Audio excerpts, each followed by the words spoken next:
یہ جناب علی اکبر علیہ السلام کا پیغام ہے، اور ظاہر ہے کہ ہم شکل پیغمبر تھے، جناب ام لیلہ کے فرزند ہیں، جناب امام حسین علیہ السلام کے فرزند ہیں، اور کربلا میں بڑی شجاعت کے جوہر دکھائے۔ 120 دشمنوں کو ایک دفعہ قتل کیا، واپس آئے، پھر دوبارہ گئے، پھر 80 دشمنوں کو قتل کیا، اور دھوکے سے جیسے جناب حمزہ کو جنگ احد میں شہید کیا گیا تھا، ایسے ہی دھوکے سے جناب علی اکبر کو بھی شہید کیا گیا۔ ہاں بس مصائب نہیں پڑھنا ہے، ولادت کی خوشی ہے، لیکن جناب علی اکبر علیہ السلام نے دشمنوں کو قتل کیا۔ جب واپس آئے ہیں میدان سے، ایک چیز کا سوال کیا تھا، بابا پیاس مارے ڈالتی ہے لوہے کی گرانی، اگر تھوڑا سا پانی مل جاتا۔ یعنی علی اکبر دکھانا چاہتے تھے کہ کربلا والوں کی پیاس کتنی زیادہ ہے، کربلا والے کتنے پیاسے ہیں، میرا بابا کتنا پیاسا ہے، علی اکبر کتنا پیاسا ہے۔ ظاہر ہے کہ علی اکبر جب اتنا پیاسا ہے تو علی اصغر کتنا پیاسا ہوگا۔ تو امام حسین علیہ السلام نے کہا، بیٹا اپنی زبان میرے دہن میں دے دو۔ علی اکبر نے زبان دی۔ اب یہاں پہ گوشہ میں عرض کرنا چاہتا ہوں، میں کہوں گا کہ آقا حسین یہ آخری وقت آپ علی اکبر کی زبان اپنے دہن میں کیوں لے رہے ہیں؟ تو عجب نہیں حسین جواب دے کہ بھائی تم نے سنا نہیں کہ جب میں علی اکبر کو بھیج رہا تھا تو اللہ سے ہم نے کہا تھا پروردگار تو گواہ رہنا، اب میرا وہ بیٹا میدان میں جا رہا ہے جو رسول کی شبیہ ہے، خلقت میں بھی اور خلقت میں بھی، خلقت میں بھی اور خلقت میں بھی، خلقت کے اعتبار سے بھی اور اخلاق کے اعتبار سے بھی تیرے رسول کی شبیہ ہے۔ تو بھائی جب میں دنیا میں آیا تھا تو مجھے میرے نانا نے اپنی زبان چسائی تھی، میرے نانا نے اپنی زبان چسائی تھی، تو میں چاہتا ہوں کہ میرا بیٹا جو شبیہ پیغمبر ہے، خلقت میں بھی خلقت میں بھی، اب یہ ہم سے رخصت ہو رہا ہے تو آخری وقت بھی ہم شبیہ پیغمبر کی زبان اپنے دہن میں لے لیں۔ علی اکبر نے زبان فوراً کی تھی، کہا کہ بابا آپ کی زبان تو ہم سے زیادہ کچھ کہی۔ کہا کہ بیٹا جاؤ، اب تمہارے جد علی تمہیں حوض کوثر سے سیراب کریں گے۔ ایک انگوٹھی اتاری، دہن میں رکھی، کہا کہ جاؤ خدا حافظ۔ بس عزیزوں، گفتگو کو میں نے تمام کیا۔ علی اکبر علیہ السلام شجاع بہادر تھے، بہت سے واقعات ہیں، سب کو میں نے چھوڑا اس لیے کہ واقعات میں مصائب کا پہلو ہے۔ علی اکبر کے اگر ہم مصائب واقعات بیان کریں گے تو اس میں زیادہ تر مصائب کے پہلو ہیں۔ ایک جملہ اور سن لیا آپ، میں نے علامہ ضمیر اختر نقوی سے واقعہ سنا تھا، خود میں نے نہیں پڑھا ہے، لہذا میں نے ان کا نام لے کر کے میں بیان کر رہا ہوں۔ اللہ ان کی مغفرت فرمائے، درجات میں ان کو بلند کرے۔ ان کے ہر سر، کربلا کے شہیدوں کے سروں کو کہاں بلند کیا گیا تھا؟ نوک نیزہ پر۔ لیکن کبھی کبھی ان سروں کو صندوق میں رکھا جاتا تھا، صندوق میں رکھا جاتا تھا، تالا ڈال دیا جاتا تھا۔ علی اکبر کا سر الگ، حسین علیہ السلام کا سر الگ، جناب قاسم کا سر الگ، جناب عباس علیہ السلام کا سر۔ لیکن جب جناب علی اکبر کا صندوق، سر جس صندوق میں رکھا ہوتا تھا اس کا قفل کھولا جاتا تھا تو سر اس کے اندر نہیں ہوتا تھا، رکھا جاتا تھا سر الگ لیکن سر اس کے اندر نہیں ہوتا تھا۔ اور جب امام حسین علیہ السلام کا صندوق کھولا جاتا تھا جس میں سر حسین ہوتا تھا، اب جو وہ قفل کھلتا تھا تو اس میں علی اکبر حسین کا سر برابر برابر میں نظر آتا تھا۔ یہ کیا ہے؟ یہ علی اکبر کی محبت حسین سے اور حسین کی محبت علی اکبر سے۔ باپ بیٹے میں جدائی برداشت نہیں تھی، علی اکبر کا سر باپ کے سر کے ساتھ اس صندوق میں آ جاتا تھا جس میں سر امام مظلوم کربلا تھا۔ بس عزیزو، گفتگو کو میں نے تمام کیا۔ یہ ایک محبت کا انداز ہے، ایک محبت کا انداز ہے جو شہادت کے بعد بھی ہم کو تاریخوں میں ملتا ہے۔ آئیے ہم سب مل کر کے کربلا والوں کو خراج عقیدت پیش کریں۔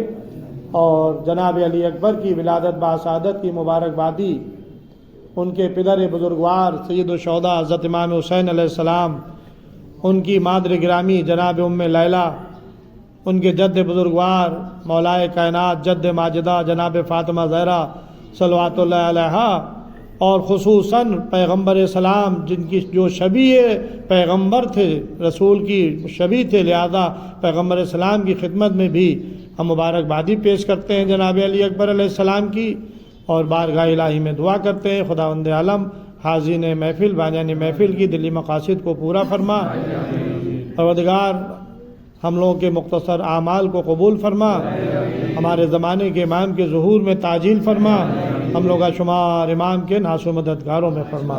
ایک نعرہ صلوات۔